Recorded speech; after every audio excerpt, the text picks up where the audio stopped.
வணக்கம். வாங்க, எல்லோரும் எப்படி இருக்கிறீங்க? சுகமாக இருக்கிறீங்களா? இன்றைக்கி நான் என்ன செய்கிறேன்னு தான் நீ பார்க்குறீங்க. இன்றைக்கி நான் சத்துக்கள் நிறைஞ்ச சலட் ஒன்று தான் செய்ய போகிறேன். அப்படியே சேனலை சப்ஸ்கிரைப் பண்ணிவிட்டு வாங்க, நாங்கள் சலடை செய்வோம். இதில் நான் 2 அவகாடோ பழம் எடுத்திருக்கிறேன். இதுக்கு நிறைய பேர் இருக்குது. நாங்கள் பட்டர் ஃப்ரூட் அண்டுவோம், ஆனை கொய்யா அண்டுவோம், சிங்களத்தில் அலிக்கட்ட பேர் என்று சொல்லுவாங்க. இதை நாங்கள் எல்லாத்தையும் வடிவாக கழுவிட்டு வெட்டி எடுத்துக்கொள்ளுவோம்.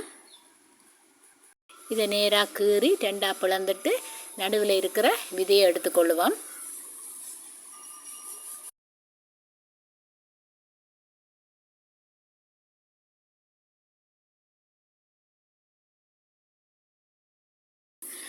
கத்தியில் மெல்லிசாக கீறு போட்டுட்டு நாங்கள் உள்ளுக்கு இருக்கிற தசையை வலித்து எடுத்துக்கொள்ளுவோம்.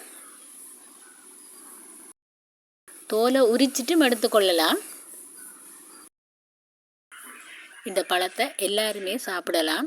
வருத்தங்கள் இருக்கிற ஆக்களும் சாப்பிடலாம், வயசு போன ஆக்களும் சாப்பிடலாம். இதில் எந்த பக்க விளைவுகளும் இல்லை.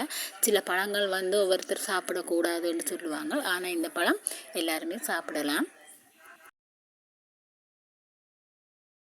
இந்த பழத்தை பார்த்தீங்கன்னு சொன்னால் நீங்கள் கையில் பிடிச்சா சும்மா வெண்ணெய் பட்டர் அதுகளை பிடிக்கிற மாதிரி ஸ்மூத்தாக இருக்கும். அது காரணம் அந்த பழத்தில் இருக்கிற கொழுப்பு.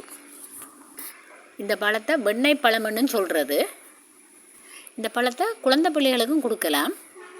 ஒரு 8 மாதத்துலேருந்து நீங்கள் பிள்ளைகளுக்கு பழங்கள் கொடுக்க தொடங்கும்போது இந்த பழத்தை தாராளமாக கொடுக்கலாம். இப்போ நீங்கள் வாழைப்பழம், மாம்பழம் அதுகளெல்லாம் கொடுக்கலாமா, பிள்ளைக்கு வயிற்றுக்கு எதுவும் செய்யுமான்னு யோசிப்பீங்க. ஆனால் இந்த பழத்தை பொறுத்த வரையில் நீங்கள் எதுவும் யோசிக்க தேவையில்லை. 1 வயசு ஆகிட்டுதுன்னு சொன்னால் நீங்கள் இந்த பழத்தில் கொஞ்சம் தேன் விட்டு நல்லா மசிச்சு பிள்ளைகளுக்கு கொடுக்கலாம். பனங்கட்டி கலந்து பிள்ளைகளுக்கு கொடுக்கலாம். அதே நேரம் இந்த பிள்ளைகள் உடம்பு கொஞ்சம் மெலிவாக இருந்ததுன்னு சொன்னால் நிற காணாது அப்படி ஒரு பிரச்சனை இருக்கிற பிள்ளைகளுக்கு கட்டாயம் அடிக்கடி நீங்கள் சாப்பாட்டில் இந்த பழத்தை சேர்த்து கொண்டு வாங்க. இந்த பழத்தில் நல்ல கொழுப்பு நிறைய இருக்குது. வளமையாக இதை நாங்கள் சீனியும் பால் மாவும் போட்டு நல்ல வடிவாக மிக்ஸ் பண்ணிவிட்டு சாப்பிடுவோம். ஆனால் எல்லாருக்கும் அப்படி சாப்பிட ஒத்து வராது. ஏனென்றால் இப்போ நிறைய பேருக்கு சுகர் இருக்குது. அப்படி சாப்பிட முடியாத ஆட்கள் இனிமேல் சலாட் போட்டு வடிவாக சாப்பிடுங்க. இந்த பழத்தில் உடம்புக்கு தேவையான எண்ணற்ற சத்துக்கள் இருக்குது. அதால் கட்டாயம் தவறாமல் இதை சாப்பிடுங்க. விலை கொஞ்சம் அதிகம்தான். கிழமையில் உண்டண்டாலும் ஒரு ஆள் கட்டாயம் சாப்பிடுங்க.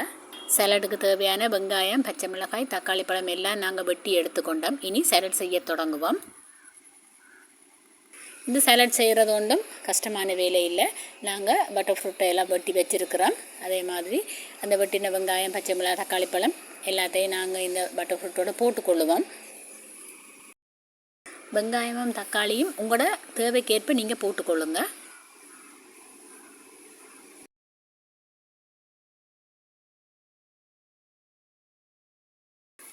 இப்போ நாங்கள் தேவையான அளவு உப்பு தூள் போட்டுக்கொள்ளுவோம்.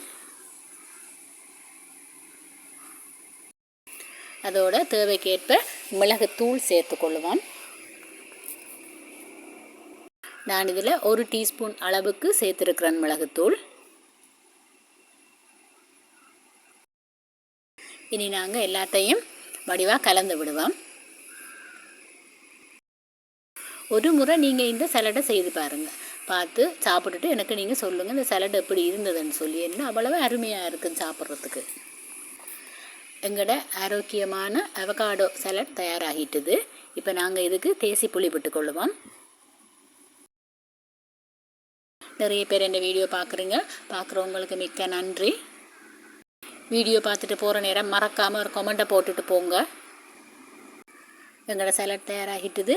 வீடியோ பிடிச்சிருந்தா லைக் பண்ணுங்கள், கமெண்ட் பண்ணுங்கள், கிளிநொச்சி கிச்சனுக்கு சப்ஸ்கிரைப் பண்ணுங்கள். நன்றி.